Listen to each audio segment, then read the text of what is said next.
Next one is from Jay Baca. Subject is college football. Season's greetings from the great state of Texas. Fresh off my 1 week stint in the K100 Mailbag jail for mentioning a certain YouTube show Christmas party. I've got a sports question for you. Do we banned him for mentioning that to Get My Go? Yeah, he tried to covertly plug. Good. Yeah. Good. So he was banned for a week. Good. Hope he learned his lesson. I was probably about 20 feet away from the cliff. So, oh shit, something muted. Oh, no, that's me. I mute myself when people come in the room so that way people don't hear over us. Oh, okay. Yeah. Next one's from Willie McRibber. Subject is What Up? What up, JoJo, the superior one and the great KOGG? Thanks for the great KG-free content each week. Listening to him on the rehash shows makes JoJo sound like a superstar. JoJo has a level of ethnicity to him that is unmatched. What? Authenticity? Ethnicity. The immense... No. Your ethnicity is unmatched because you're white and you don't like any of the black wrestlers. That is unmatched. Compliments for Disco. Wow, I'm telling you, Disco's haircut posts are the highlight of everyone's life. And it really shores at the top of K100 each week during the plugs. My question is, what was it like for the first time you met Shawn Michaels and Bret Hart? Lots of fans say they're great to meet and make them feel like one of their buddies or like a great good friend. And he said, no problem, buddy. I was just like, oh my God, he called me buddy. Thanks, Willie McRibber. HFCE for life. I have a very good grasp and understanding of a lot of things because I really engulfed myself into the podcasting world and I love it. Get My Go, as you know, is an audio podcast now as well. And last week it was episode 32 that was released. I did not know that. Yeah. Bro, so how many episodes before you run out of stuff to talk about these guys? Or do they keep doing episodes and you just keep listening to them? Yeah, endless material. But I've been saying let's get a new subject here, but they keep creating such dopey content that it makes it easy to keep parodying them. Fuck.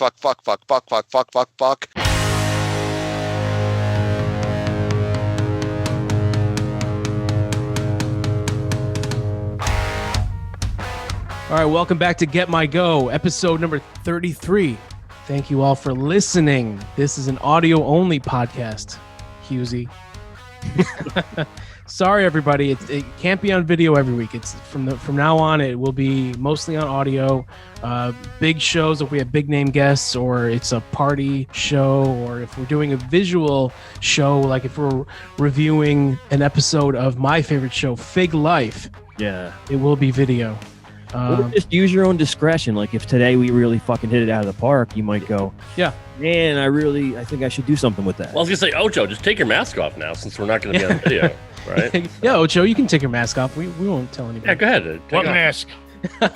No clue what mask we're talking about. Yeah, so of course we're joined by the great Dr. Ocho, Mr. Rad The Turtle from the Rad Turtles Wrestling Podcast, and Joe Feeney from Creative Control Daily, which should be bi-monthly, and myself, Mike Durband of the Mike Durband Show, which comes out 12 times a year. Much like a period. There was a request. There was a request for 2 times a month from someone that works with Creative Control Network, and I told Mike, and he's like, no, I'm not doing that. Yeah. God damn it. Sorry, Blue Chew. So, Ocho, we were on Bromance, which is your show with Vince Russo last week, and you were telling me you wanted to come on Get My Go. So here we are. We got Ocho, and you Finally. said you had some story. I've been wanting to get on. No, you guys have been. No, I'm just kidding. Yeah. So here's the issue. It's not even an issue. So thank you, Husey, for getting me on Get My Go since Durband's been big leaguing me for. Not true. He's big league chewing me. He's blue chewing me. He's whomping ass. He's doing all this stuff just to keep Ocho off the show. I don't know what it is. I thought we were pals, but it's all right. I've been hitting him up saying, "Hey, Durband, I'll come on. What do you say?" And he's like, "I don't know, man. We got people this week. Looks solid. Maybe I'll get you." Here's a DM. "Hey, bud, I'm good for next week." Well, we have my grandmother coming on, so I'll see if she cancels. Right there on the chat. I'd also like to point out that just a few seconds ago, Mike said that he would do a video version if we ever had any big guests on. Yeah, and first thing it is audio version. It's Ocho. Hey, the world famous who only nobody knows, and it's only audio. Yep. I already feel welcome, guys. What a great show. That's fucking awesome. And I'm still ecstatic to be here. Well, we're excited to have you. We loved having you on our Christmas party episode, which people loved. Thanks to everyone for watching that one, and for the people that came on. Thank you, guys. I can't imagine what it would be like to be someone from Cheap Heat and Cheap Pops and see that there was more people in our party on a random Saturday morning than listen to any episode. Listen to any episode that they put out that week. Yep. So that's got to be discouraging. I guarantee the audio numbers that I've seen for this, they got to triple, maybe even quadruple anything that show does number wise. So not that we brag about numbers around here. You know. Doesn't he get thousands and thousands of more downloads than Vince though? Like, wasn't that a clip? That's back in the day. I don't know if I don't think he's paying for it. He forgot how to podcast, I guess now. But the Brazilians, man, I think the wife cut off the account to be quite honest. So yeah, the click farming. Yeah, I don't think he's buying them anymore. Really not.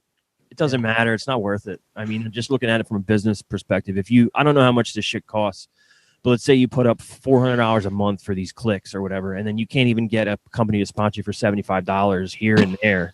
Like, there's no point. There's losing proposition, and that's. I mean, you don't have to be a marketing genius to see that trend. Yeah, and even if you got someone on and like a sponsor, and they believe that you had 28,000 downloads or whatever, and they're going to pay you, $400 a spot, and you're like, woo. Then you get the spot, you advertise it, you put it on your show, and no one fucking buys the shit. It's not gonna make any sense anyway, because no one's listening, no one's gonna want to support. Do they ever listen to the show before they advertise, or they advertise and then they see if like there's any revenue generated, and can they pull the plug like at any time? Yeah, most places have a 30-day cancellation. So if, like, someone on Creative Control's got 12 months of Manscaped or Blue Chew. If like after 4 months they went out, they could go out. They have to pay for one more ad. So Ocho, did you have a story you wanted to tell about? No, it's only audio. All right, guys, thanks for having me on. I'll see everybody. Catch me at Real BG Ocho. Okay. It was my involvement is what it was, which I never got involved. Yeah. We know this guy to be a big time ham and egger. It even goes deeper than that, because as you guys know, he was doing this network thing. He wanted to get people on. He had Vampiro, he said, and all the Jake the Snake, I think was one of them. Man, you guys got to get on. All these big names. And he's like, and we'd love to have the grapplers on. And I'm like, why? We're a bunch of freaking Twitter idiots. Like, what do you mean? And of course we were clever. But I remember Six was like, I don't think we're ready to do anything. I never did anything like this. I mean, not that I do anything. I get on here, I flex, I scream, I go, oh my God, and I go, look at me.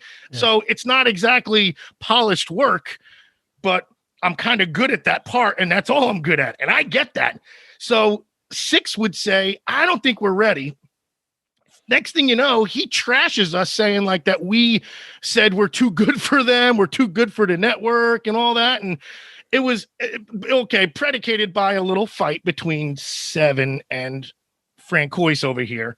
Needless to say, I stayed out of this whole debacle. And I get dragged into it. And I'm like, dude, I'm not getting involved. I'm not punching down. They're acting like I'm the easy target, when the fact is I was the one on getting the traction. I'm not bragging. It's a humble brag. We, the grapplers, were there, but let's be honest. I started Skyping with Vince and shit started going. Shit started snowballing. Mm-hmm. Vince was having me on every week. He was calling me. We were having a good banter. And this guy just kept railing at me. I mean, just at one point I even said, dude, what did I ever do to you? Just to put it out there. Well, everything got all ramped up and people were attacking everybody. And I said, no, nobody was attacking everybody. You were on a rant. And then we'd say we squashed it. We'd squash it. Okay, cool. We don't talk about you. You don't talk about us. A week later, there's a show. 2 weeks later, there's a show. They only had their shows about us. That was it. That was the only thing they had. Next thing you know, and I knew this was going to happen. I know I'm kind of going around about here, but I didn't really formulate I have the facts. I just didn't formulate the whole story here. When I first met this clown, I didn't have a Skype. I didn't have anything. I only just joined the group a week prior. So I went on a show and my email address was on there. I said Six. I went on his show with my email address. Don't worry about it. No big deal. No big deal. I said, I'm telling you, he's going to do something like this. He's a shyster. Meanwhile, this is the guy that said, anytime you guys want, if you want to do shows without the mask, you can trust me. You can trust me. I'm your guy. I'm your guy you can trust, man. Like the fingers crossed behind the back. He puts out my info, whatever. Nobody cared because they were into the idiot with the mask going, look at me. Hey, what are we doing? Let's make fun of some people and raise a little hell. So nobody gave a shit. But he just kept putting more and more out. Look, here's what this is. Here's what this is. You guys are clowns. You guys are clowns. I feel like we gave him 6 months of material. So you're welcome for whatever other nonsense. And the guy just never would fade away. Every time he'd say, yeah, we're done. He just wouldn't fade away. I get it, man. This guy claims to be podcaster of the millennium or whatever.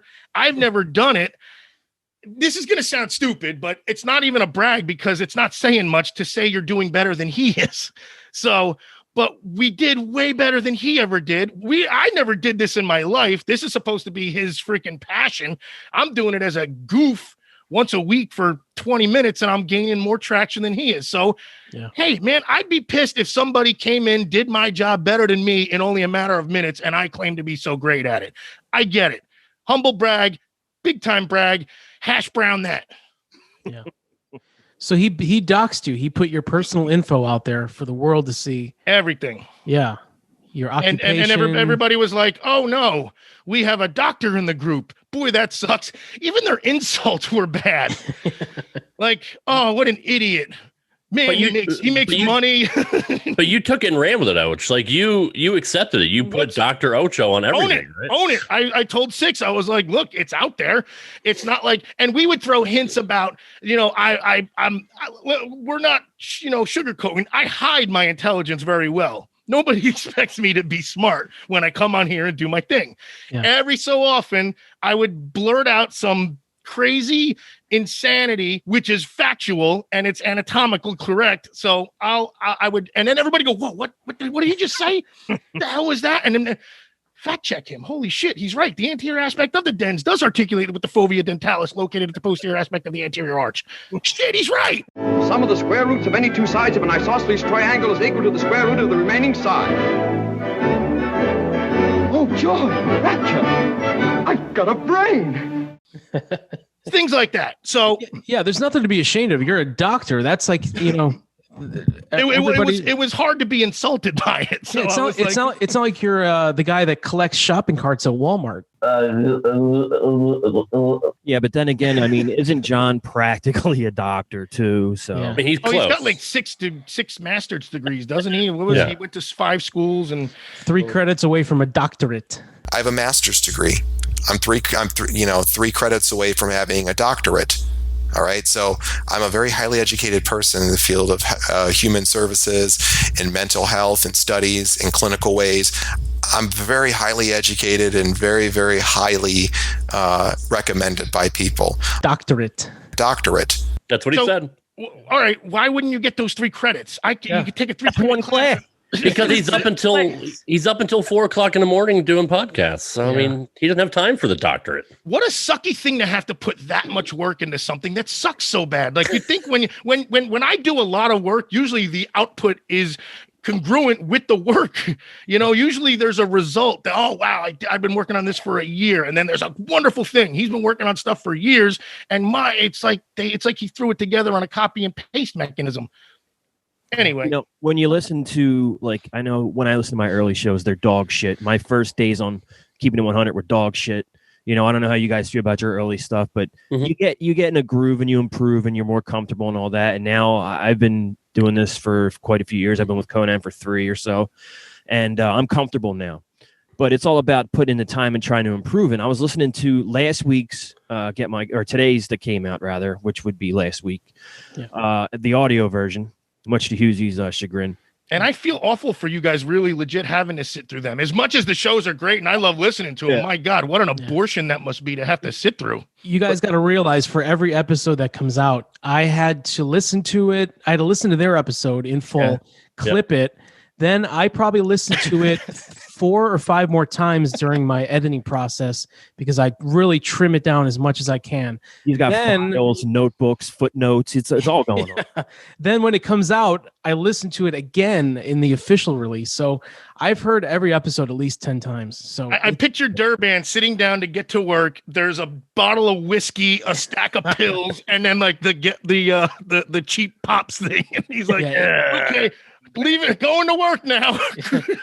It's not easy, man. And that's another reason why more and more of these episodes are going to be audio only is just because I need to condense the amount of time I put in per week. It's just, because with the video, you're going to be on with a straitjacket soon. You're going to be like, this is episode 52 and I deserve to be in this. Someone give me a pizza that fits under the door jamb because I can't feed myself anymore. But what I was going to say to wrap up that thing before was listening to Get My Go today and hearing some of the clips. I realized that it's been 2 years or so that John's been doing it. Dude, he's worse. He's worse. He's the only one that can literally get worse. Oh, that's hard to do. Just based on real world experience, you just organically get better. DDP. It sounds like they just started, Rob. It sounds like, you know what I mean? know. No. DDP would say repetition, and he got this from somebody else. Repetition is the mother of all. Wow, what the fuck is a quote? See, now I just fucked up the quote, but the more you do things, the better you're supposed to get at it. Otherwise, don't do it at all. But yeah, repetition, getting used to it, getting more comfortable being on the mic. Yeah, like you said, Joe, all of our early shows weren't that great, except for me. I've been great since the start, but that's some people have a natural, talent for it. But you bet. But seriously, the more you do it, you should be getting a little bit better at it. And the fact that we're 2 years in and it's absolute dog shit to listen to. Dude, at what point do you throw in the towel and be like, it just wasn't meant to be? Do you think he's doing it out of his own ego right now? Partly.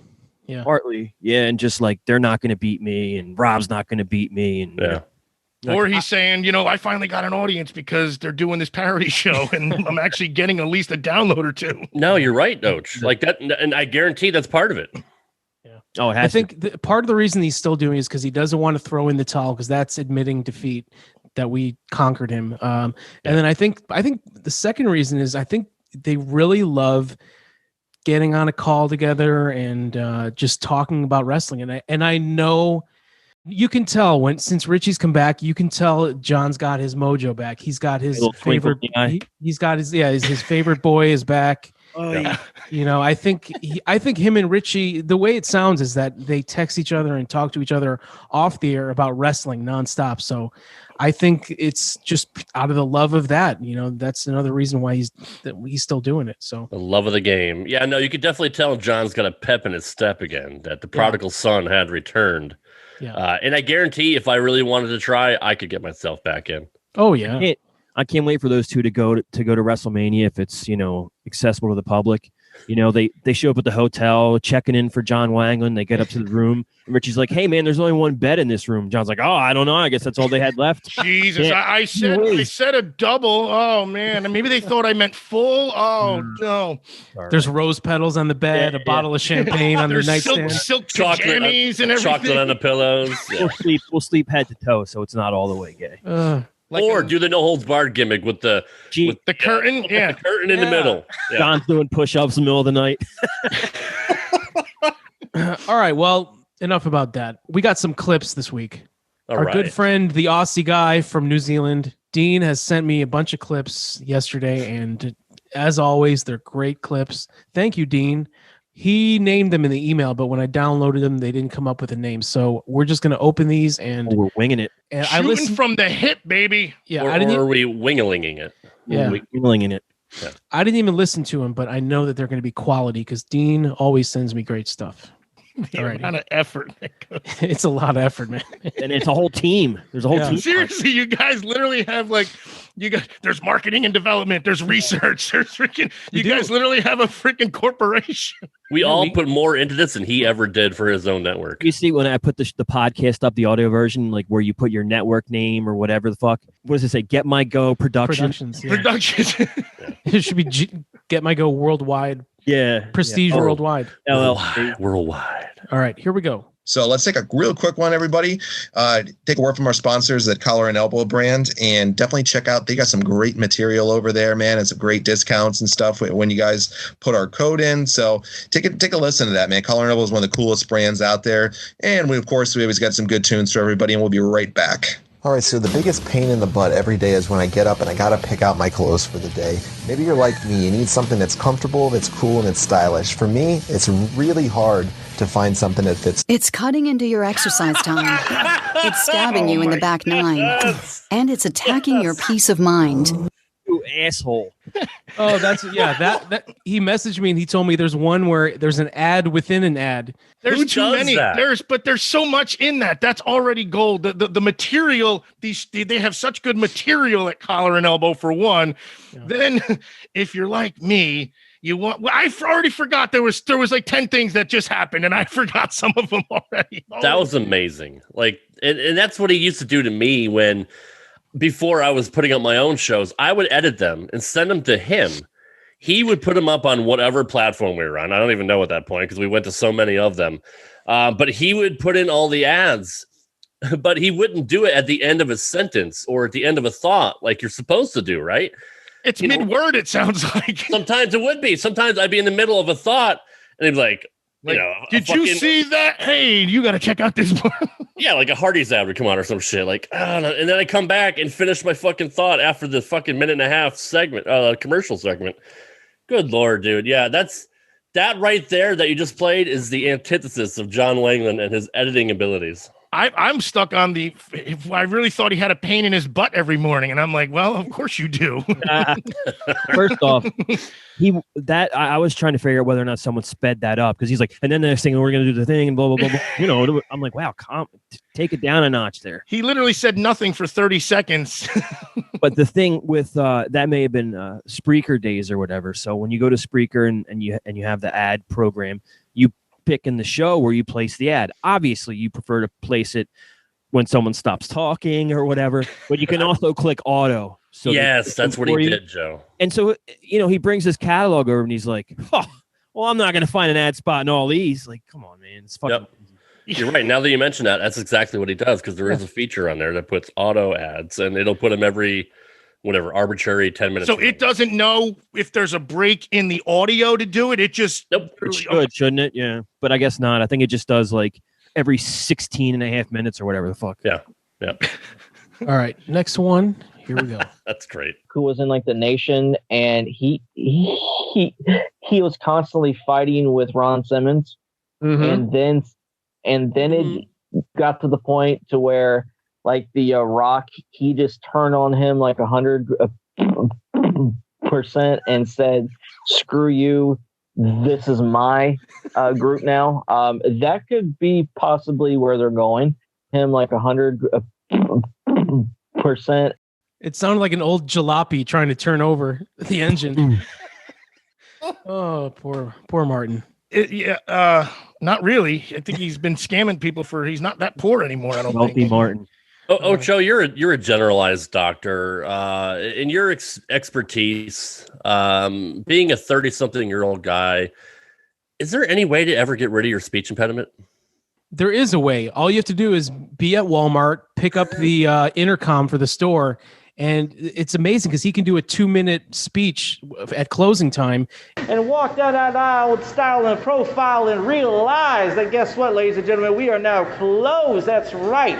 So if you would, please bring your final purchases to the front, if you will. And there's not one stutter in the whole thing. So is that like physical therapy for his voice, Ocho? He must have trained himself. No, you can work on things like that. You work on your letter. You work on pronunciation. You stare at yourself in the mirror is what you do. So you engage you seeing yourself doing it, and that can help with a stutter and things like that. It's not going to help with stupidity, but a stutter, yeah, you can. I mean, and it's not a guarantee either. So, the stuttering John could sing a song, but yet would do an interview, and I don't know how much of that was gimmicky or what, but yeah, you can practice things like that. So I'm not here for generalized advice either. Just to let you know. What if the stutter is a work, just like the back surgery? Well, I don't know. He's good at it. Then that's his talent. He's freaking talented then. Yeah. Because I'm sold. I was going to say either he could work on fixing it or he can just keep working people. Either way, it's a work. Yeah.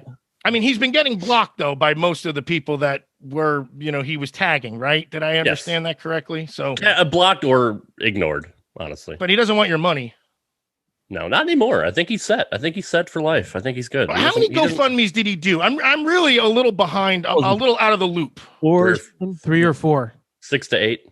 Yeah. And did they max them all out, or did he get some? A lot of them didn't even. One made like 200, another made like 200, and one like didn't make shit. Hey, that's better than what I do. On the corner. I mean, but so maybe the first one did generate, and then they're like, okay, this is all this guy's gimmick is. It's just donations, and I mean, like an idiot. When Vince was doing that whole thing for him, I happened to hit him up and say, explain to me what's going on with your injury. I can point you in the right direction. And I don't know. I'm gullible. Did he answer? Did he give you a description of what was going on? No, because right then is when I just started getting blasted by people. So it was like right around that point. I'm glad you brought that up, Ocho. Sorry, Mike, because Brother Martin, I think to this day, still believes that you're a good guy. You were quoting Bible verses to him and telling him to pull through and giving him positive encouragement. So good on you, Och, for being a stand-up guy. What can Ocho do? That's right. And I think and Ocho would probably. I mean, everyone's situation is different, but I have spinal stenosis. I have 2 herniated discs, and I don't need my wife to bathe me. It hurts. And I mean, you don't mind it if she bathes you, right? Like the royal penis is clean, Your Highness. Yeah, and I'm going to show her who the man is after that. You know what I'm saying? Because interestingly enough, I have 2 herniated discs as well. My spinal stenosis is okay, but can I get your wife to bathe me? It's also, look, herniations do heal. Yeah. They don't heal. They scab over technically. Herniation just means hole. Yeah. So I have a butt herniation. Get it? All right. Anyway, so they can heal. You do lose disc height. Nerves don't know what's hitting them. Nerves only feel the pressure of whatever artifact is on it, whether it's disc material, a bone, muscle. It doesn't know if it got hit with a bat. It just knows the pressure.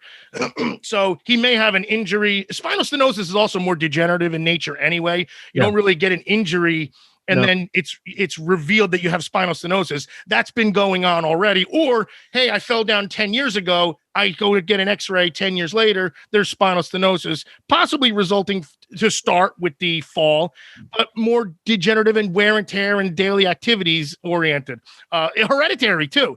So I know, I remember him saying like, someone else said it was spinal stenosis, but like, dude, hey, 70% of people get diagnosed with that and don't need GoFundMes. No, I'm not discounting what he had, but but pain, the injuries can be different. One herniation can catch a nerve so bad and all of a sudden your leg atrophies up and you got to get in there and fuse the thing. So, but we're tougher than most people too. So that's why we can brag about our injuries and how we're up and about. And as you were saying that, I have a theory. It came up. It was just there. I plucked it from the idea tree, and it said, where would Martin come up with the idea if he's lying that, what should I say I have? Well, why did Edge retire? Yeah. Oh, why did what's Austin's Stone Cold Steve Austin? Yeah. Yeah. So he heard the term spinal stenosis from wrestling probably, and then looked it up and said, I plucked that from the annals of pro wrestling, and holy shit, dude, you guys are in tune with this show, man. I'm such an amateur right now. Now, what about the Hodgkin's lymphoma? Not the non-Hodgkin's, but what about the Hodgkin's lymphoma that he supposedly got over? Yeah. Okay. So, it's I don't want to sound stupid because no. Yeah. No. It's Hodgkin's disease. No, just stop it. When did he get that, by the way? Did he pick it up at Walmart? Did he literally like buy a burner phone and Hodgkin's lymphoma? I think it was like 2017 or even it was probably 2017. And he beat it? He beat it to death. He said he had surgery to correct it or to get rid of it. Oh, get the fuck out of here. Did he really say that? We have been sent the tweets where he said he had successful surgery to get rid of his Hodgkin's lymphoma. Oh, Jesus. And I think the person that did all the research on that for us, he did some more research and found that you don't have surgery for that kind of thing. I think you have chemo, and that is it's a long process. Lymphoma is the lymph. Fucking fuck. All right, enough on that. Next, here we go. Yep. It's funny because we notice the demographics with the analytics that we get for the show. So we'll see it, especially our YouTube show, which is funny. And it is that right around that market that you said. It's the 18 to 45 demographic that you'll see. You'll see a lot of 45 to 54 too. It's primarily the 18 to 45. And then after that, you'll see this big pickup in different things that you'll see in this market. And it's guys that are in their mid 30s mainly. That's like your biggest demographic. Like they'll break them up on one of our sources and you can see it and you're blown away by it. And now you start to see I'm seeing more younger demographics on some of our things that are coming out that you'll see 13 to 18. And we weren't seeing a lot of that before. Now we're seeing that where they're registering that. And it's pretty amazing. And I give AEW a lot of credit, in my opinion, for bringing that younger demographic back out more. Okay. Look, in all seriousness, like I legit have COVID right now and I'm recording because I'm sick. Dude, I'd rather die from that than have to listen to this shit ever again. Like, what the fuck are they talking about? I mean, you'll see, because what you'll see is what you'll see is the demographic that you'll see is you look at the numbers and then you'll see. And then it blows away and you'll see it. Our sources told us the numbers, and like he threw out all these fucking numbers. Then he goes into 13 to 18. Is that even a real demo? I don't believe so. And how is it 13 to 18 and then 18 to 45? Like, wouldn't they kind of? It's like a weight class in boxing. I don't know why they did. Like that's obviously side talk, but I don't know why they did that when it comes to keeping track of things. It used to be 18 to 34, 34 to 45, whatever. 18 to 45. So that's everyone. Everybody. It's everybody. Fucking everyone. Great. We found that most people alive will tune in. Next one. Got a pretty cool denim shirt on there, though. I didn't know Rob owned that, man. I'd rock the hell out of it. Yeah, man.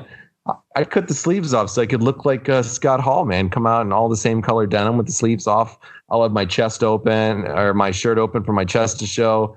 I'll have to grow in facial hair on my chest because I don't like any facial hair up there, so I usually shave it. So I'll have to let my chest hair show. I'll have to grow in facial hair on my chest because I don't like. I'll have to grow in facial hair on my chest because I don't like any facial hair up there, so I usually shave it. So I'll have to let my chest hair grow in nice and good there. Then I think I'd be on my way to being a good ripoff of Scott Hall. And anatomically, I can correct that. Now, again, being a generalized doctor, you can't grow facial hair on your chest, everybody. No. It's I don't know if it's known yet. Maybe we got to do a Wikipedia page, but no, you can't grow facial hair on your chest. Take it away, anybody else. You can grow pubic hair on your face, but not facial hair on your chest. Well, knowing from what we've learned, I'm sure John's had plenty of pubic hair near his face. Right. I'm just baffled, and like that's so. Again, edit. That's all I can say. Yeah. So I was just very curious. Why does a guy like John, who is, we've seen pictures of him, he's not in any kind of good shape. So why would he make the effort to body shave? Shaves his chest and nares his eyebrows. So there you go. It could be a rule at the bathhouse or something like you can't leave a paper trail. This one's called collaborate, corroborate. So I think John mixes up the meanings of this. Brad, because Brad's got a real good in with everything. And I have a couple other people where I get some stuff from and that collaborate stories, because when I put stuff out there, I like to collaborate it so I don't look like a bonehead. Put stuff out. It's the fact that he doesn't want to look like a bonehead and yet uses the wrong word to look like a bonehead. I love this. I don't know if any of you guys listen to the Raven Effect. Of course we do. Oh yeah, every day. But part of the thing that I've learned to do on there, it's kind of funny, is I will fuck up words to make the other co-host Rich laugh, and it's just become a part of the deal. I took it from John. This guy sounds like a more. So I'm actually going to use that.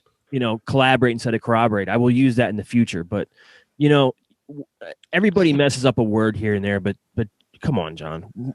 Work with me here, dude. I had no idea that was tooken from John. Please, man. Yeah, absolutely. Get it, tooken. All right, so thank you, Dean, for those great clips. Next, we're going to do a clip that Rob submitted. Yay, me. Yeah, Rob, what is this one? This is when John was still actually on CCN. It was one of his last shows. Tucker. Yes, and literally on another network, he announced the start of his new network. And not only did he do that, but he did it poorly, as he always does. He butchered the actual name of his network several times. Bad start, dude. This is beautiful because, and this is another gift that keeps on giving. To hear the joy in his voice and the promise of a new beginning, of a fresh new start, and all the hopefulness and all the big, huge, great, good dreams that he has of this brand new network where he's going to become a podcasting legend. God, this is the genesis of RCN. I mean, I heard though that I was such a dickhead and so afraid of competition and things like that I let this play and I didn't censor it and I didn't just boot him the fuck off, and that's weird. I don't know. Again, you didn't listen to his show either because nobody did. But yeah, I didn't. He's really just kind of come back out in the spotlight since November, and it's really great it was really great to just get a chance to talk to him and just speak with him and just get a chance to know him. He's a real gentleman and just a true legend and icon of the business, and it was such a treat for me. Well, it's going to be a fun interview, but we got some good stuff coming and go for you guys this week. We'll have another great episode for you guys either on Friday or Saturday, so I'm going to be dropping and releasing this episode with John Arezzi today on Wednesday. He was talking about John Arezzi, who he had planned on getting on his network before John went and did his own thing. But that's what he was talking about in the very beginning. There was this is the show that he did, the interview he did with Arezzi, and he had big dreams and again big thoughts and hopeful that he'd get all these names signed to his network, which you'll hear coming up. I actually would say I might have to listen to that because there's no fucking way he knows who John Arezzi is, and there's no way he had any kind of questions lined up for this dude. Like, that's what I was thinking. Like, I mean, like I only just learned about the guy, but that was the big name too. Like, that's yeah. It was when he first told me about it. It was Jake, John Arezzi, and JJ Dillon were the possibilities. And I was like, Jake, and he went 0 for 3. And I will say this: I don't think I've mentioned this before. Dustin Rhodes was another one that he mentioned. He said he was talking to Dustin himself. I'm not making this shit up. He said Dustin was interested in doing a podcast and he thought maybe he'd be able to get him on the network. Well, I mean, has he listened? Like, seriously, has he listened to his show? Are you listening to this right now? Do you hear how fucking bad that sounds? Anyone who would do any research, like, oh, let me see who this John guy is. Let me listen to his stuff. And immediately heard that kind of quality. Why would anybody work with him? Yeah. Especially if you're, a name. And John Arezzi went with Brian last, which I don't know Brian, but it's well known that him and Cornette do very well through that podcast. Very well. He's a proven moneymaker. I don't blame John Arezzi one bit. But on Friday or Saturday, I'll have our next episode out. We're taping on Thursday night. So as long as I can get it out to you guys on Friday, I'll get it out as early as I can on Friday. If not, at the latest, it'll be out on Saturday. If you listen to episode 32 that came out today, there's a who was it that was talking about this it was Dean. Yeah. Dean was mentioning how John will ramble on about when it's recorded, when it'll come out. Like, dude, nobody cares, man. I was going to say that it's pretty. He's like, well, I'll record Thursday and I'll try to get it out early Friday. And I'm thinking to myself, or whenever Feeney wakes up. It'll be myself and Jeff, and we're going to have a couple guests with us on the show this week, and we're just going to chop it up. We're going to talk some wrestling. We're going to talk some cheap heat, some cheap pops. And it's whoa. The genesis of the future brand feed. I wonder if he had that written down. I think Maxon came up with it. He gave Maxon credit. I think he did too. It was a segment on their weekly show. But dude, there's 3 other shows called Cheap Heat or Cheap Pops or whatever, and there's one like famous, not famous, but there's one noteworthy one with the guy fucking from WWE's Rosenberg. Yeah, Rosenberg. He's a well-known Rosenberg. Yeah. And his is Cheap Heat with Peter Rosenberg, right? Yeah. A lot of fun. So we'll be back on Friday or Saturday with that episode. We got some great new sponsors coming up. We got a new sponsor, Tish Hanley, that debuted with us last week. You're gonna hear a little bit about their products. Really get out and go support them, guys. It's really imperative that everybody supports our sponsors too, because they give great deals to you guys. They got great products, all things that I personally will endorse and have used. And they keep this show going. So you got to really get out, please, if you can, and support our sponsors. We got Pete and Pedro and Tish Hanley on this episode. We got Routed Designs, just great products. Who's Pete and Pedro, Rob? No idea. Yeah, that was before Rob was even there, right? Yeah, oh no, he mentioned you. Never mind. But he's going to speculate about keeping the Tish Hanley deal going. Yeah, which he got from you. He did not. That was a 1-monther. Yeah. And that just means that there was no buys. And actually, I can understand why now, because if it sponsored this show, the fucking guy just didn't even mention the code, the URL, anything. Nope, nothing. Just said check them out. Any questions about any of them, just let me know. I'll share all the info about each of those different various products and different services that are offered out there. They just do a great job, and we're really appreciative to have them on our show as sponsors. Yeah. Well, like Joe just said, don't give them the info like, hey, go to tishhanley.com. No, just email me about it and I'll fucking tell you all about it. I was going to say, yeah, I'll give anybody the info that wants it. Well, how about now? What about right now? This seems like the perfect opportunity. Right now, as you're talking about, just lay it out there for us. They're giving more work to the customer. Like you have to email me and then I'll tell you all about it. I promise. I'll tell you my experience, how I used it, what they tasted like. He's just so lonely. He's begging people to please somebody email me. Always. Yes. We got some fun stuff upcoming for you guys. We got the Reality Check Podcast Network that is going to be dropping right at your favorite listening device. iTunes, Google Play, Stitcher, anything that you can think of, you'll be able to hear it. It's going to be the Reality Podcast Network. You're going to have around 10 to 12 shows, I'm hoping, over the next 2 months in total. We have 7 shows right now signed. So what are we going to be doing on the Reality Podcast Network, the Reality Check Podcast Network?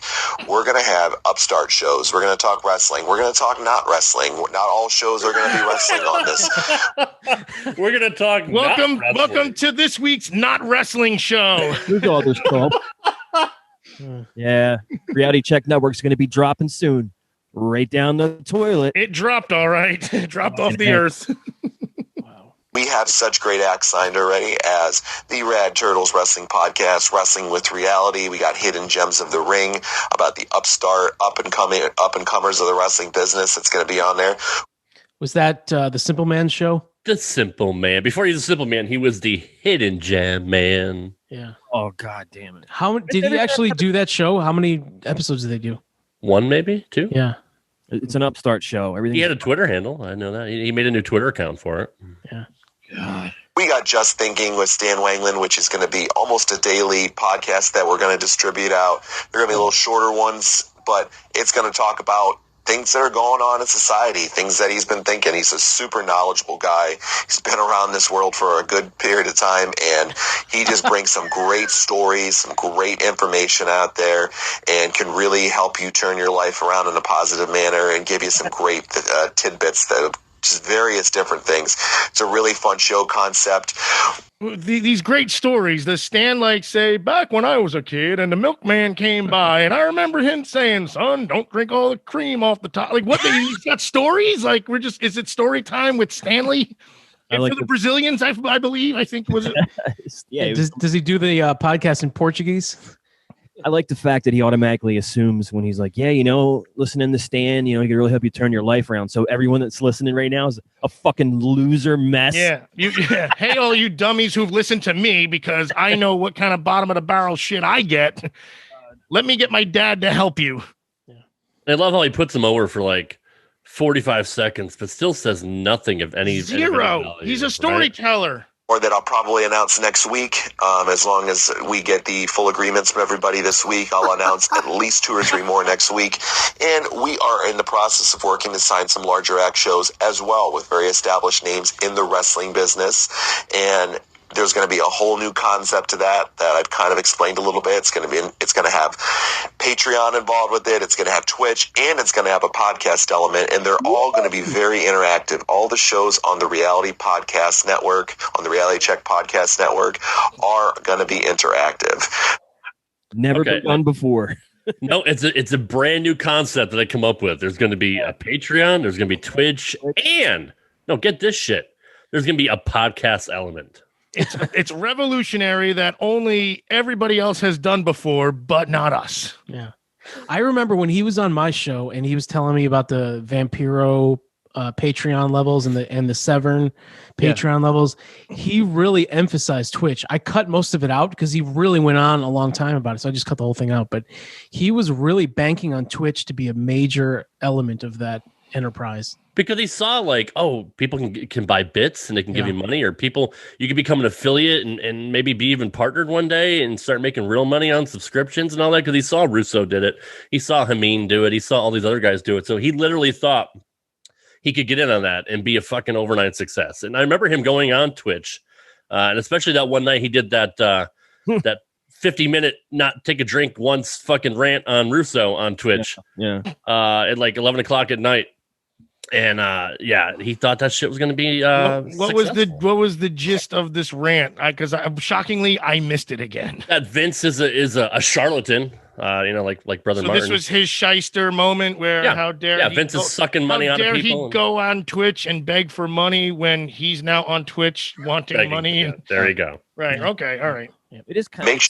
I've said it before. Like I like these the best because I like Hopeful John. It just that just gives me some happiness. But yeah, like he's knowing the debacle that already ensued is what it is. Seeing it. It's like I'm like. Well, it's like Star Wars Episode 4, 5, and 6. You see how the shit happened. What happened, and then going back before in the prequels. Yeah, seeing how it all led up to it. This is what we're doing now. Like we know the outcome. We know the Empire has fallen, right? But now we get to see the young Padawan start his journey, and before he turned to the dark side, he's full of hope and the promise level was there, and the midi-chlorian levels were through the roof. Yeah, no, it's a beautiful thing. He just didn't get it. He just I'm just assuming I'm not a mind reader, but he saw Creative Control Network, which at that point was only around for 6 months. Had no idea where it was going to go. But got the concept up and was like, I'd like to do that. I'd like to put some shows out and I'd like to make some money and talk to wrestlers and stuff. And he thought you just name it and get a logo. If you name it, they will come. Yeah, you're good to go. But the thing is, he lacked there's a reason. I'm not taking all the credit, but there is a reason why more people would know who Husey is at this point. It's because he's been mentioned on Conan Show a million times. He got to create their YouTube channel and get credit for that. People know that. If he wasn't on the Conan Show, or why would people know him? And then Mike Durband gets mentioned on Conan Show, has a show with Creative Control Network, also was affiliated with Vince. You need some help. You need someone to put your name out there. That a little exposure isn't a bad thing when there's someone else out there doing it for you. But starting from scratch, when you look, if he had talent, it maybe would have done something, but he doesn't. That's the issue. But that doesn't bother. He doesn't. You guys don't bother him nothing though, right? No. Is that his quote? Yeah. But to wrap that up, it's just that the only outlet he would have had for further exposure, he cut off and stopped working with that person who was, me. Yep. Get over and please follow the Reality Check Podcast Network on Twitter. I just developed a Twitter page the other day for it. It's Reality Check _Podcast Network. And please get out and share it and spread the word for everybody. Make sure you're checking out the @WWR Podcast Twitter page, WWRpodcast.com 2018 on Instagram. And I just put some new content up this last Monday on our YouTube here. We got 2 brand new things out there for you guys. I got really busy last week and couldn't put as much up on YouTube for about a week. But I always deliver on my promises, and I will give you guys a bunch of good content this week on YouTube. It is WWR Podcast right on YouTube. Make sure you subscribe, please. We're really appreciative of all the support that you guys have given us. And the Reality Check Podcast Network is going to be doing some tremendous things. Just wait and see, and I will announce all the acts piece by piece as I can on the shows, and it's really going to be a fun experience for everybody. It is going to be a show of all the shows, are going to be interactive. It's going to be fun. It's going to be enjoyable. You're going to get a chance to intermingle with all your favorite podcasters, wrestling stars, and talent. It's going to be an interactive network that is going to bring you content 7 days a week. That's Does he have a thesaurus like right next to him? Because all he says is the same word in different. He's like, it's going to be fun. It's going to be enjoyable. It's going to be a treat. It's going to be, it's going to make you happy. It's going to be interactive. Like, you're going to commingle. You're going to associate. Right. You're going to be socialized. Yeah. What is intermingle? Isn't it just mingle? But I like the fact that he took the initiative and developed Thank you. the Twitter page, man. Wow. I think that's a brilliant way to word it. And I kind of want to like try to make money off that. Like I will develop your Twitter account. Just, oh man, that's tremendous. I will develop your you developed the words on the Twitter page and the @ So one time Six had pointed something out to me, and it was one of these paid gimmicks, and Wang posts this thing. Oh my God. Truly humbled. We've been rated the 4th best wrestling podcast among such and such by the Al's Fishing Tackle and Podcast Judging Twitter page. And it's like, it's ahead of Conrad's. First off, they have Conrad's show with Bruce at like 8 and Wang at like 4, and we go to the page and there's like 2 followers and they're following 8 people or something like that. But he's tweeting it and posting it and screenshotting it, like so blessed, so humbled. I knew my hard work would pay off. What? It's like the podcast. It's like the podcast award show that my show was nominated for, and all the other podcasts in the entire world were nominated for. If somebody sends in the name of your show. So it's a write-in ballot is what it is, basically. Yeah, pretty much. Then you get, that's fucking phenomenal. 7 days a week, you are going to get our shows that are going to be broadcasted, streamed, and put out there for you guys. And I guarantee you will enjoy it. So make sure you follow us and support it, and keep your ears and eyes open, because we will be bringing some different information out there for you guys over the next couple weeks before we launch on April 3rd. But we got some great acts signed. We're signing some more right now, and we're really going to make some waves. With that said, let's go and have a little bit of a music break, a word from our sponsors first, and then we'll have our interview with John Arezzi, and we will be back with you on either Friday or Saturday with myself and Jeff and a couple guests on our fun edition where we're going to talk wrestling, life, and just about everything else. Hope you guys have a great rest of the week, and we will talk to you guys again on Friday or Saturday. So it's going to be a long show. That's going to be a long show if they're going to talk about everything else. Everything else. Everything really else. Confused because is the interview coming next or is he leaving? Well, I don't know if the music was coming first. The music, the commercial break, the interview.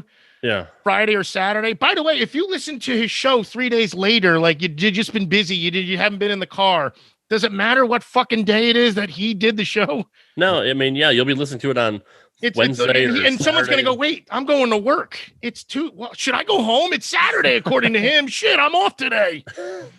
This is really painful, man. And I mean, it's not that it's not fun. I do feel for, I don't know. Now you know why Husey doesn't want to do it anymore, right? Because it's just that unbearable to listen to. It's like, it's like listening to one of those podcasts that tells you the story in 10 parts, like the American Tragedy podcast or something. You know what's coming, and it's just he vastly overestimated how this would work and how he could do it, and his own abilities too. Yeah, I mean, how long did he last? How long did and did any of the acts that he said had? Because I noticed he said, and we're going to be announcing all these awesome acts as soon as we get them signed. Yeah, but he's already promoting it. I didn't sign anything. I don't think Bang and Dang signed something. Like, was there like a? Here's another wrestling thing, Joe. It's like the contract signing at WWE. Like, we're all gonna. Are they in the ring? Yeah, we're gonna sit down at the desk. We're gonna sign the contract. We're gonna flip the fucking table. Papers are this thick, you know. It's I want to know what his letterhead looked like. probably, he had a business card. There's no way he didn't go to, LegalZoom and get some business printed out. Rob, were you planning on going to that Atlanta convention with him? Yes, it was Superstars Fan Fest in Rome, Georgia, which God bless Sean Holcomb, who's been doing this shit for 10 years, still hasn't been able to get it off the ground because of COVID. Yep. But we were going to go there and set up our tables. We were going to be, he's going to have a podcast row there. And we were invited to show up. And this is I'm glad you brought this up. This is John and his big thinking, man. The illusions of grandeur. He wanted me, Richie, and himself to go. We were going to have a Wrestling Anonymous table, a Wrestling with Reality table, and a Rad Turtles table. He asked Sean for 3 tables, and Sean's like, I don't have that much room. Like, you guys agreed to come together. Like, we got 1 table for you. Yeah. And John wanted to set up a monitor and play, like, best of clips of all our shows, which would have been mine. There aren't any. Sorry. Yeah, I mean, it would have been mine because I'm the one that had all the big interviews, right? So, but yeah, we were going to sell. He's going to get a banner done to put behind us. He was going to get shirts made up and hats and some little gimmicks shit to hand out, like, I don't know, like fucking magnets or some shit. But ends. So he would have lost so much freaking money on that. He would have gotten buried. Oh, we wouldn't have made any money at all. It was for free, and plus the plane tickets and all that shit. It's only 3 hours away from me, but like he was going to fly in, or no, he's going to drive down because he doesn't fly. He wanted Richie to fly in. And I think Brother Martin was going to show up too at some point just to hang out, stand outside the parking lot and rattle a can. So he was going to probably spend at least $5,000 for this little enterprise to go to this convention. And to get not what? cheap. Get what, 3 or 4 hits from some Mark fans that are there that might want to listen to it. Yeah, I want to go just to schmooze with some of the wrestlers, but I mean that's just I've done one convention. I did it 3 or 4 times. Do you know where it was? It was Philly, Charlotte, probably right by your house, Philadelphia, and it was 5 minutes from my house. Okay, I didn't know if you went to the table fee cost me. And I had a table with Joel Gertner. So, and we split the table. I had shirts and action figures and books to sell or whatever. And I made a profit every time except one. And we never did one again after that because they really burned out the market. But yeah, dude, we have to go all the way to Georgia. Where does John live? New York? Upstate New York. Yeah. Come on, man. Just, how many conventions there are in New York State alone? Like, what are you, fucking nuts? What was so special about this? Georgia. He got invited as well. He wanted to meet up with me, I guess, and he was trying to get on the Starcast 2 podcast row. I remember he was tweeting to Conrad that he wanted to be on it. But I went to one convention and stupid me made a shit ton of money off of it. Yeah, right. But I wasn't doing this. I was providing a service, and you're doing that doctor gimmick thing, right? Stupid me. I walked away with some money and had everything paid for. I mean, how dumb was that? Yeah. That all my shit was paid for and I made money. Am I the dummy here? Shit, what am I doing wrong? And it was a breast exam. So you damn right. It was my own. The whole line of I mean, and again, you got to do taste tests, you got to do all that stuff, man. I'm specific with that, generalized with the prostate. Yeah. And I got really bad depth perception, so heads up. Yeah. All right, wrapping up here. I want to thank you guys for joining us again. Listen, we're doing this episode's a little different. We got 2 segments. I'm going to do like John, how John throws it to the Corey Ryan segment. I got a bonus segment for us this week. It's me, Rad Rob, and Matt Maciejewski, who is a former guest of the Mike Durband show. And he was also on a few episodes of John's wrestling show, right, Rob? He was doing like a spotlight on women wrestlers? Yep, Wrestling with Reality. He did a 20 or 30 minute segment highlighting a female wrestler, and he also hold on before you get into that. There was also another show that I never knew about, or if I did know about it, I forgot about it. But it really made me laugh when I found out what this other show was that John did. But so stay tuned. You're going to hear Matt Maciejewski, and he's got some insider info for us that he was inside the operation for a little bit. Dr. Ocho, where can we find you on Twitter? At RealBG Ocho on the Twitter gimmick, and you catch me on the Bromance Hour sometimes Sunday night live on the YouTubes. I'm also doing a show with Ninja Turtle Rad Rob, who it's Rad Turtles Wrestling Podcast. You'll catch me. First time you ever got it right. And it's I'm only 'cause it's reading on it the right over screen. your head there. All right. And also the Bromance audio is now on the R&R Podcast Network. That's right. Yeah. And what does R&R stand for is what I saw on Twitter the other day. Rad and Rob. Yeah, Rad and Rob at this point. Yep. Oh, right on. And thank you for having me, man. This was a fucking blast. This is the highlight of Ocho. I mean, all this other shit I do, these, all the saving the whales and the charities and, and feeding orphans in Africa, that does nothing compared to being here. This is we are doing the Lord's work here. 100%. As we see right over my left shoulder there. It's a cautionary tale. All you can do is listen to this, and you know exactly how not to approach podcasting. 100%. Yeah, absolutely. It's like when you have a bad parent, you learn what not to do by seeing the bad parenting. Exactly. Rad Rob. You can follow me on Twitter at RadRobGaming. As the generalized Dr. Ocho had mentioned, we have the Rad Turtles Wrestling Podcast flagship show that drops every Thursday morning, anywhere podcasts are found, where I have the very one and only Dr. Ocho on and his pal, Grappler 6 on. That is our new flagship show. And we also have RTW Rewind, which is on Hacker Hameen, the Hameen Media Group, every Sunday morning. It is my retro wrestling show where I have various guests on from the past, and we talk about all things retro because, well, the current product actually sucks. Yes. Thanks for having me on, guys. I appreciate it. Joe Feeney.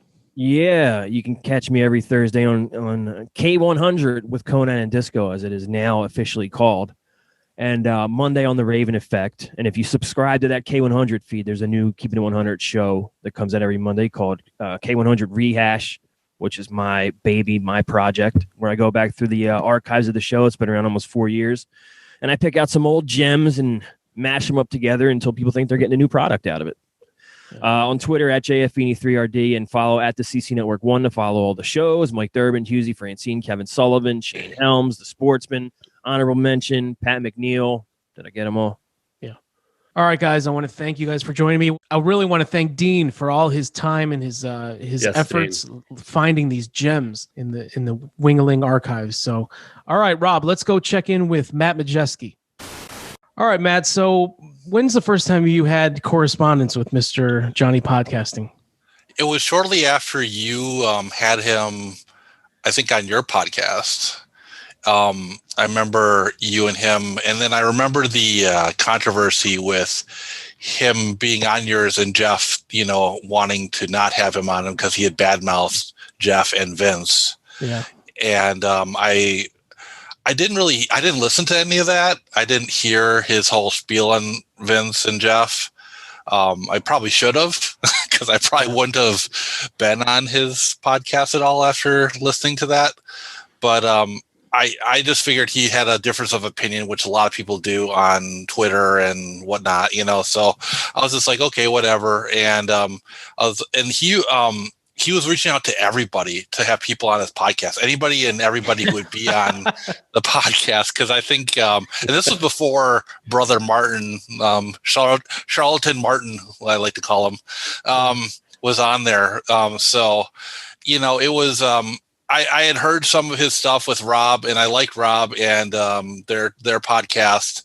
So I was like, I'll come on and see how it is. And it was all right the first couple of times, but then I have a story, man, of when he asked me to try to get Shane Douglas and Gangrel to appear on his podcast.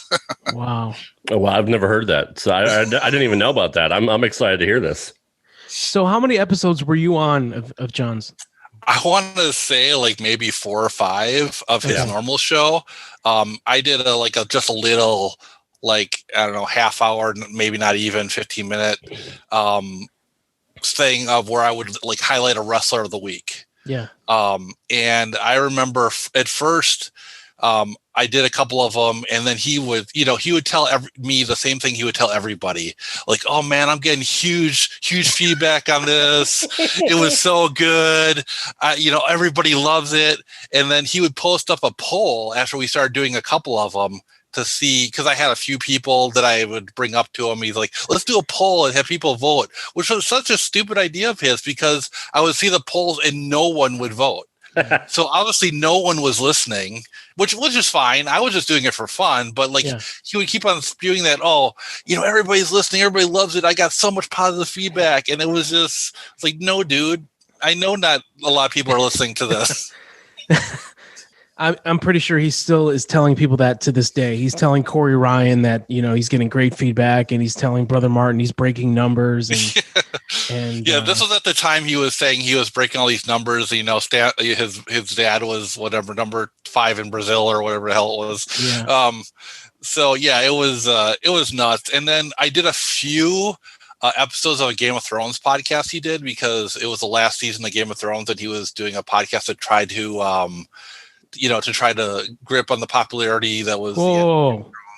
John had a Game of Thrones podcast? Yeah, it was whoa. You didn't know that, Mike? Hold on. No. Are you serious? Like on your feed, on the feed? Yeah. Yeah. I don't remember this at all. I can't believe you didn't know that. They did it wasn't watch-alongs, right? It was just a review. No, it was just like a recap after the show, after each episode. All right. That's whole new material that Mike Durband just might have to tap into. Definitely. Are those up? Can I still find them? I tried looking for them, and they're on the same feed of his old stuff, so I don't think you can find them anymore. Oh, okay. I'll let you know, Mike. If either of you Dean and I guys will are, do some digging. So. If anybody can find it, it's Dean, because Dean is a sleuth. Yeah. Dean will find it. So, wow. Yeah. I did. It wasn't like the whole season. We only did a few episodes because there were some weeks that he couldn't do it, or we started like halfway through. Yeah, I want to say, I don't even remember, but and I got sick of doing it. I did a few of them. My wife did a few of them actually too, because she's a huge Game of Thrones fan. So I kind of roped her, and then she wasn't interested in doing them. Wow, I never knew that. And maybe I did. Maybe I just didn't pay any. Because at one point he was putting out so much stuff. Like yeah. And again, that was one of the things where he's like, "This is like," and he would tell me like, "This is my most popular podcast on the network. We're getting so much positive feedback on that." I'm like, "Dude, I know you're not. It's just like, okay, I'm doing this for fun. I don't care." He would try to stroke my ego or stroke his ego. I don't know what he was trying to do. Yeah. And it's funny because he did mention when we started, it's like, yeah, my plan is to get some of the cast members on this. And of course, it never happened. Oh, that's why he said he was going to have Jon Snow on.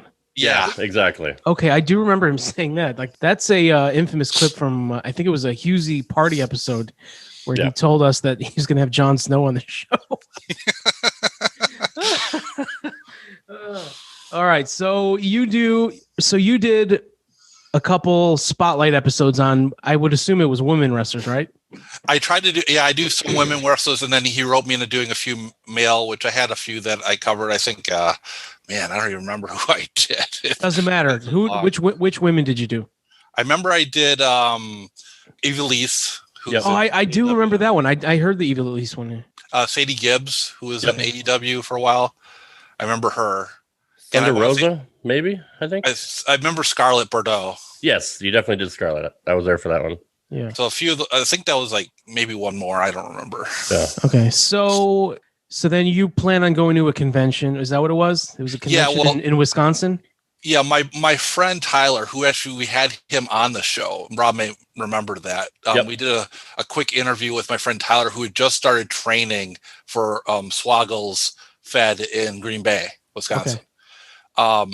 And it was an okay interview. I mean, mostly Rob led it. He asked a lot of the questions. Go figure. His first match was in Green Bay at their big, one of their big shows, like the big show of the year, WrestleCon, I think they call it. Yeah. And Francine and Shane Douglas were going to be there. So besides the fact of me wanting to see my friend Tyler wrestle for his first match, and he was going to be in this battle royal thing they did. Mm-hmm. And also a couple other wrestlers like Mick Foley and his daughter Noelle was going to be there.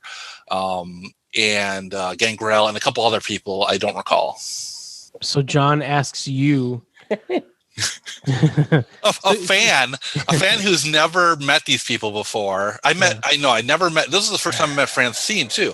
Yeah. So I was excited to meet Francine. So I was going to meet Francine and Shane, and he's like, John, who is such an insider to the business, obviously, asked a fan who was going just to meet a few wrestlers. I didn't even meet Gangrel.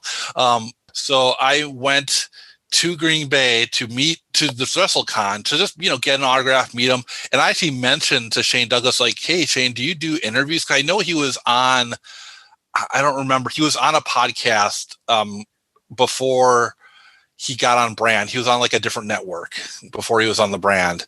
And he was just kind of getting out of that contract, I want to believe, because he told me this. And I was like, do you do interviews with other people? It's like, yeah, I'll be doing, I'll be free for fairly soon getting out of this contract. And then shortly after he joined the Brand, I was like, just curious. I was like, and I felt so awkward, dude. Yeah. I felt so awkward asking him this, but I was like, I'll do it for John just because he asked me to. And I was like, do you do interviews? And he's like, yeah, just contact my email, which everybody knows, just to contact their agent's email to set up interviews. But yeah. John, I guess John didn't even know this, or he tried and got no response.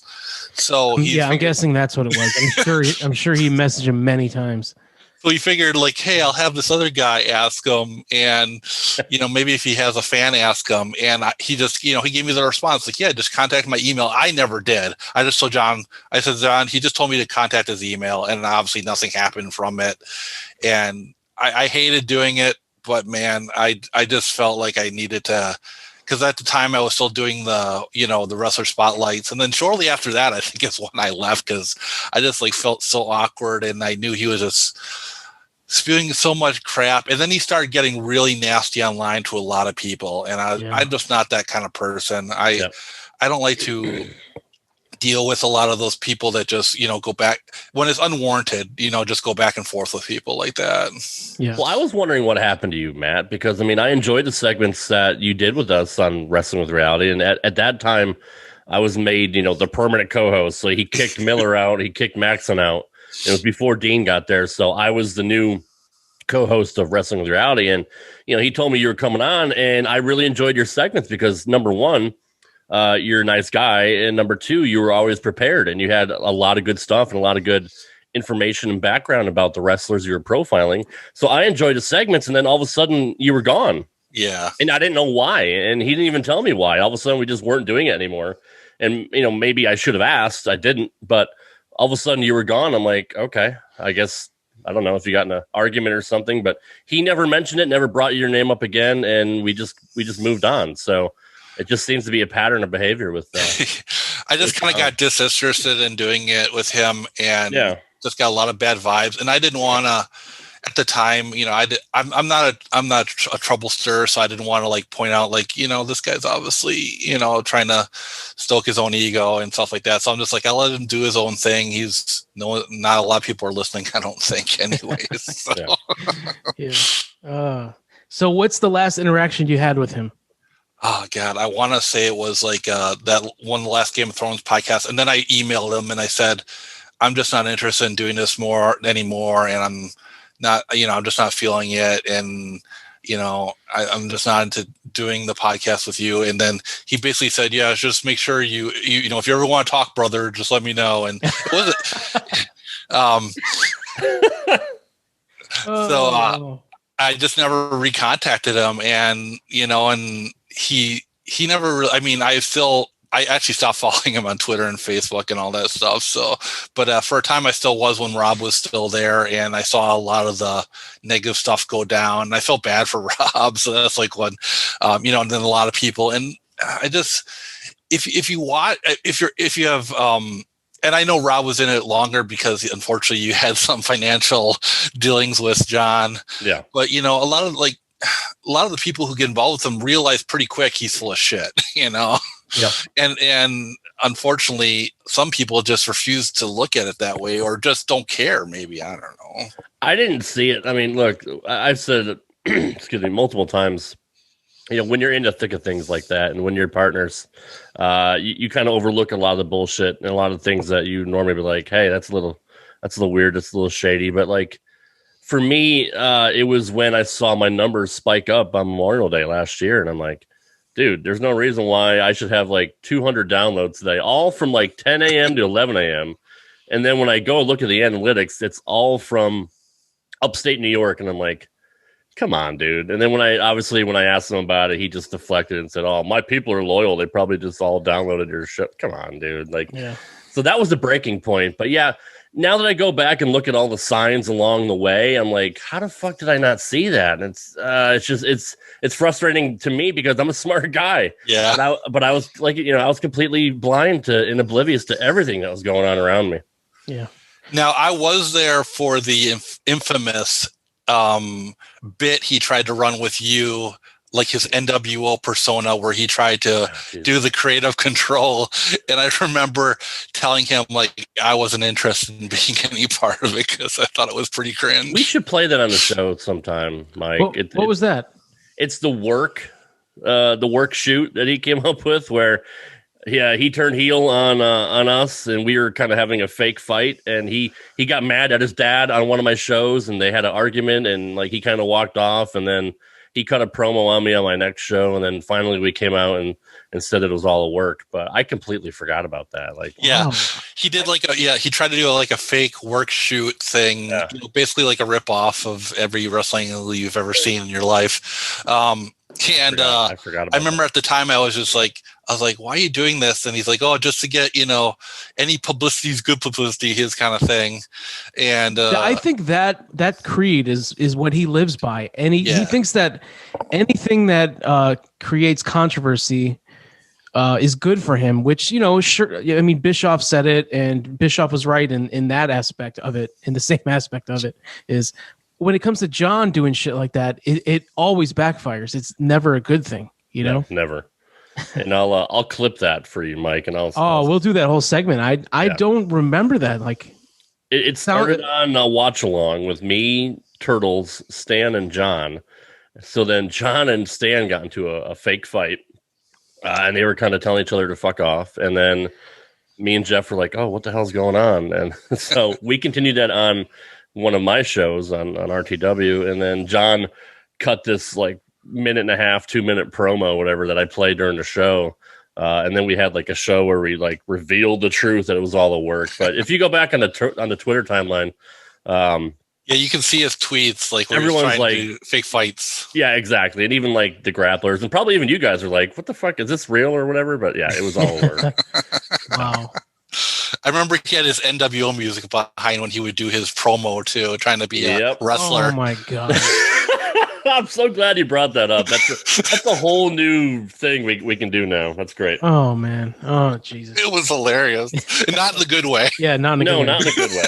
Not in a good way. But I thought it was fantastic, just like castrating the bros. So I got out before that. Thank God. I was not there when you guys did that. I was glad. I wouldn't have been a part of it, and I understand at the time why you guys did it, because you're just trying to get popularity, and that's all it was, and stuff like that. But and obviously you all have expressed kind of your remorse for doing it since. But dude, I can't even listen to those Get My Goes again because it's so bad. I realized how. And thank God Mike didn't include a lot of my stuff in it. Yeah. And it was mostly John and Dean, but it was bad. Like, I'm embarrassed that I was a part of that. I will say on the Game of Thrones podcast, he constantly does the same thing where he just has the other person on the podcast talk, and he just agrees. He just, like the whole podcast, it was basically me. It was me, my wife on some of them. She was only on like 2 or 3. And then, what's that guy's name that was on the podcast before you? Jeff Miller. Jeff was on it. You're telling me, the Simple Man is on the Game of Thrones podcast? Yes. Oh, I got it. Dude, someone please find these for me. I will reward you. I need to hear these. I need to hear the Simple Man talk about Game of Thrones. Yeah, so it was. And I would basically lead the whole thing, talking about the whole episode, and he would mostly just agree on anything I said. And like, dude, can you add something to this? Yeah. Oh my God. Well, thank you for those tidbits of information, and great. That's another 2 or 3 shows that we got to do now. Yeah, right. I'll have to listen. Yeah, more work for me. Oh man. All right, Matt, I want to thank you for joining us. Where can we find you on Twitter? You can find me at MMAC27. You can also hear me now monthly on the Eyes Up Here podcast with Francine, the Queen of Extreme. I am a patron member where I get to host one of the episodes. So I just did one where we go through the WWE 2006 roster. We went through about half of it. And Francine mentions her interactions with quite a few wrestlers that were there at the time. My plan this month is to go over the rest of the roster. So listen to Eyes Up Here with Chad, who you've had on the podcast, and the Queen of Extreme. I will be on it monthly, co-hosting the podcast. So yeah, it's great being a part of our Patreon. It's a lot of fun. So that's the other place you can find me monthly, and then as well as Twitter, like I said, and some old episodes of the Mike Durband show. Yeah. I think you were on my first or second episode. Maybe. It was one of the early ones. Yeah, it was one of the early ones, and then I think 2 or 3 other ones later on. Yeah, the Mike Durband show is like I only do one show a month now because it's just this. Wait, isn't that what you did before? Was one show a month? I was. Yeah.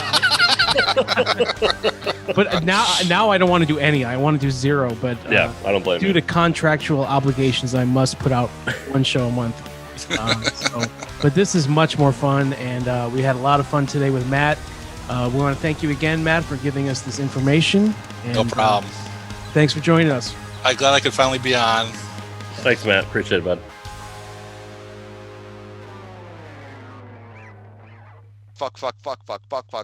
Fuck.